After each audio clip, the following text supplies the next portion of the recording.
लेकिन ये जो इंडियन अमेरिकन हैं ये ऑब्वियसली अमेरिका को कंट्रोल कर रहे हैं, ताकि एक तो वो अपने लिए भी काम कर रहे होते हैं, फिर वो अमेरिका के लिए भी काम कर रहे होते हैं, and then they bring respect to the nation as well. और हम तालिबान को माफीनामा देने के लिए उस पर काम कर रहे थे। वो क्या कर रहे थे इंडियंस? वो पूरी दुनिया पे राज करने के लिए तैयारी कर रहे हैं। और नासा तक के जो लोग हैं वो इंडियन अमेरिकन हैं। और हम क्या कर रहे हैं? इंडियन डायस्पोरा आता है, वो फुलब्राइट स्कॉलरशिप पे आता है। इंडियन डायस्पोरा आता है, उसको पीछे कोठियों पे कब्जे की कोई उसको खौफ नहीं होता। वो खुल के या वो ओपन पिच पे खुल के खेलता है, क्रीज से बाहर निकल के शॉट्स मारता है वो।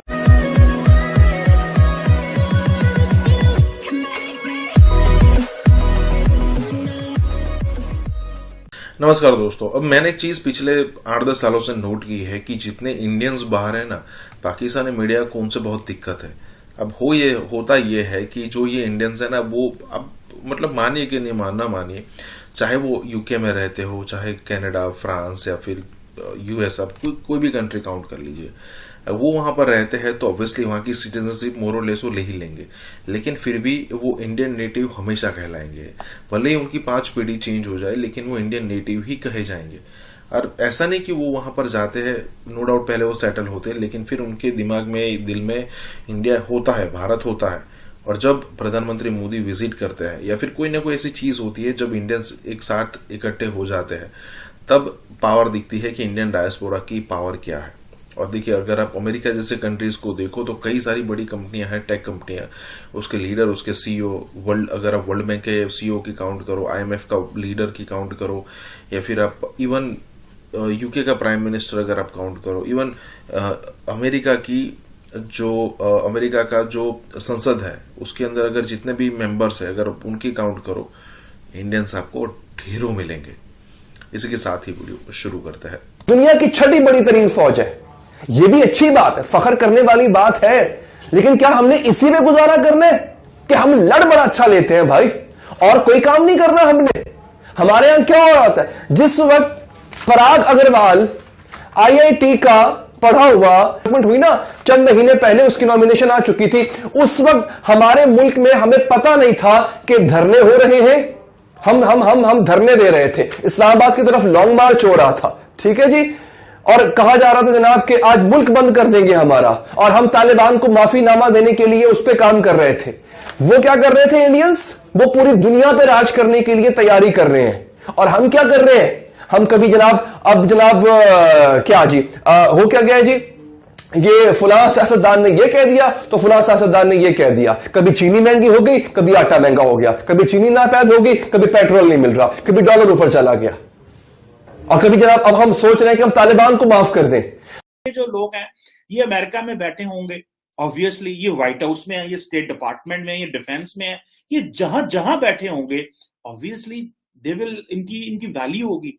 असल में हमें क्या समझा जाता है, ये बिल्कुल हमें याद है। हमारा पहला ट्रीटमेंट शुरू हो जाता है एयरपोर्ट से जब उतरते हैं, और उसके बाद हमारी मुसीबतें बिल्कुल हमारा जिस तरह हमारे साथ किया जाता है, जिस तरह लोग इंतजार कर रहे होते हैं हमें लूटने के लिए। और starts from the process, starts from the airport. रिश्वत के रेट डबल हो जाते हैं, जाली मुकदमात में फंसा लिया जाता है। यानी इंडिया जो है वो डिजिटली कहां से कहां पहुंच गया। आपके मुल्क में अभी अमेज़न तक नहीं आया यार। आप अमेज़न पे चीज नहीं खरीद सकते, आप ईबे पे चीज नहीं खरीद सकते, आपके पास थर्ड पार्टी पेमेंट गेट्सवे ही नहीं है। आपको जुगाड़ लगाने पड़ते हैं, किसी बंदे को बाहर भेजे, लॉग इन करके तुम थर्ड पार्टी पेमेंट गेटवे जो है वो लिंक कर देना। हम अभी यही फंसे हुए हैं कि टिकटॉक बैन करना है या अनबैन करना है, फेसबुक को बैन करना है या अनबैन करना है। हम अभी तक यही फंसे हुए हैं दोस्तों। हमारा प्रॉब्लम यह है कि हमारे पास कोई डायरेक्शन नहीं है। ये जो स्ट्राइप का सीईओ वो क्या लिखता है सुनिए, वो लिखता है, उसका नाम है पैट्रिक कॉलिसन। वो लिखता है गूगल, माइक्रोसॉफ्ट, एडोबे या adobe, IBM, Palo Alto Networks and now Twitter, run by CEOs who grew up in India. Wonderful to watch the amazing success of Indians in the technology world. सुनिए और शर्माइए। रोज बैठ के India को गाली देते हैं, वो कहां से कहां जा रहा है। अगर आपने उसका मुकाबला करना है तो आपको भी ऐसा बनना होगा।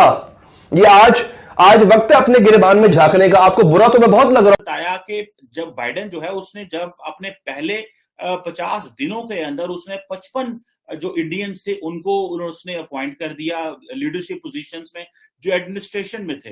इवन के सुनने में आया कि जो उसका स्पीच राइटर है और नासा तक के जो लोग हैं वो इंडियन अमेरिकन हैं। सो मेरा ख्याल है कि पाकिस्तान को अपना एक कनेक्शन डेवलप करना चाहिए उन लोगों के साथ जो बाहर बैठे हुए हैं। इंडियन डायस्पोरा आता है, वो फुलब्राइट स्कॉलरशिप पे आता है। इंडियन डायस्पोरा आता है, उसको पीछे कोठियों पे कब्जे की कोई उसको खौफ नहीं होता।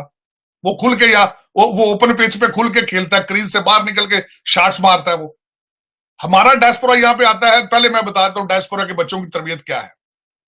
अभी यहां भी ये वो समझते हैं बच्चा अगर ऊपर वाले क्लास में जाए उसको यहां भी कहते हैं कार्डियोलॉजिस्ट बन जाए क्योंकि उसकी तनख्वाह अच्छी। वहां से कोई बचता थोड़ा सा तो उसको आईटी में डालते हैं।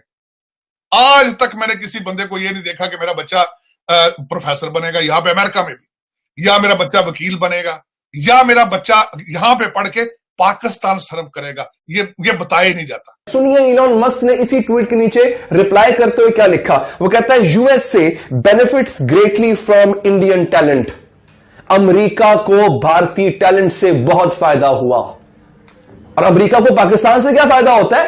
हम कभी अपने अड्डे दे देते हैं अफगानिस्तान पे बमबारी करने के लिए, कभी हम ड्रोन अटैक करने की इजाजत दे देते। हमसे तो ये फायदा हुआ है अमेरिका को अब तक, जिसका वो कभी भी शुक्रगुजार नहीं है। हमने क्या फायदा दिया दुनिया को, ये देखिए। हमने क्या कंट्रीब्यूशन दी है दुनिया को अभी तक, कुछ अंदाजा भी है आपको क्या दिया हमने अब तक पाकिस्तानियों ने? हम बातें बड़ी बड़ी करते हैं, जनाब हमने गौरी मिसाइल बना लिया। हमने बनाए यार, कुछ और भी तो करें साथ साथ। और हमें वो उसका लॉबिंग करनी या हमें उसकी मार्केटिंग करनी नहीं आती जिस तरह इंडियंस जो है वो मार्केटिंग करते हैं अपने लोगों की।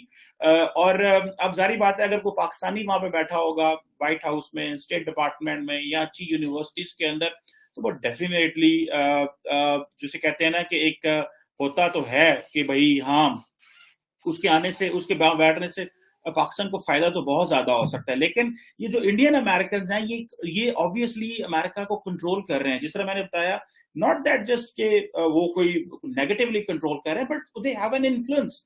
उनका एक बड़ा एक इन्फ्लुएंस है अमेरिका के अंदर, और वो इन्फ्लुएंस इसी तरह है कि उनको पता है कि हमने यहाँ पे आए थे, हमने काम किया, हमने एक्सेल किया, हमें टॉप पोजीशंस पे जाना है, ताकि एक तो वो अपने लिए भी काम कर रहे होते हैं, फिर वो अमेरिका के लिए भी काम कर रहे होते हैं, and then they bring respect to the nation as well. So